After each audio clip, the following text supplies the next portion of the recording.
কালকেই মাধ্যমিক পরীক্ষা, সেই কারণে এখানে মানুষরা একটাই আবদার ছিল ওনাদের যে এখানে রাস্তার অবস্থা খুব খারাপ, তাই পঞ্চায়েত সমিতির তহবিল থেকে আজকে এই মুরাইলের রাস্তা রিপেয়ারিং চলছে মরাম দিয়ে, যাতে আমাদের বাড়ির ছেলেমেয়েরা আমরা সবাই জানি যে এখানে প্রতাপপুর 1-এর সেন্টার পড়ে হাই স্কুলে, তাই হচ্ছে যাতে বাড়ির ছেলেমেয়েরা সুস্থভাবে সাইকেল নিয়ে বা গাড়ি যাতায়াত করতে পারে, তাই জন্য এই রাস্তা। কোন স্কুলটার নাম, কোন স্কুলে পড়ে এটা? এটা ধুলিয়াপুর হাই স্কুল। কত কিলোমিটার রাস্তা এটা?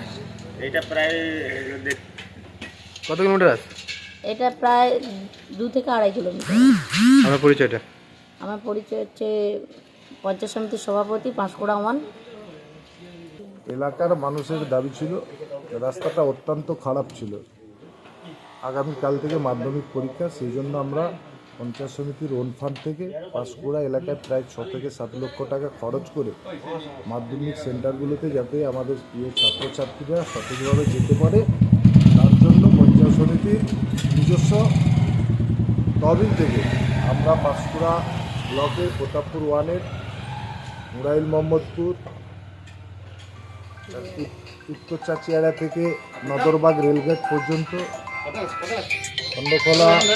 খন্ডখোলা জিপির পল্লিশ্রী ক্লাব থেকে সুকুটিয়া স্কুল পর্যন্ত রাস্তা রিপেয়ারিং, ডোমঘাটে রাস্তার উপর রাস্তা রিপেয়ারিং, এগুলো করা হচ্ছে পাঁশকুড়া পঞ্চায়েত সমিতির নিজস্ব ফান্ড। আমার পরিচয়টা? শেখ জহিরুল ইসলাম, পঞ্চায়েত সমিতি পূর্ত পরিবহন কর্মকর্তা। পরিদর্শনে কারা কারা এসেছিলেন? আমাদের এই পরিদর্শনে সভাপতি ম্যাডাম এবং আমাদের বিডিও স্যার, এই গ্রাম পঞ্চায়েতের উপপ্রধান উল্লেশ্বরবাবু আছেন।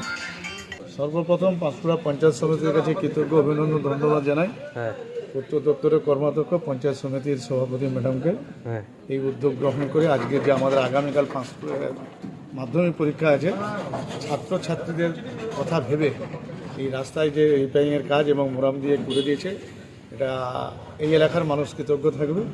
আগামী দিনে ঢালাইয়ের জন্য আমাদের পাঁশকুড়ার পঞ্চায়েত সমিতির ম্যাডাম বিডিও সাহেব পূর্ত কর্মকর্তাদের কাছে আবেদন। এই রাস্তাটার নাম কি?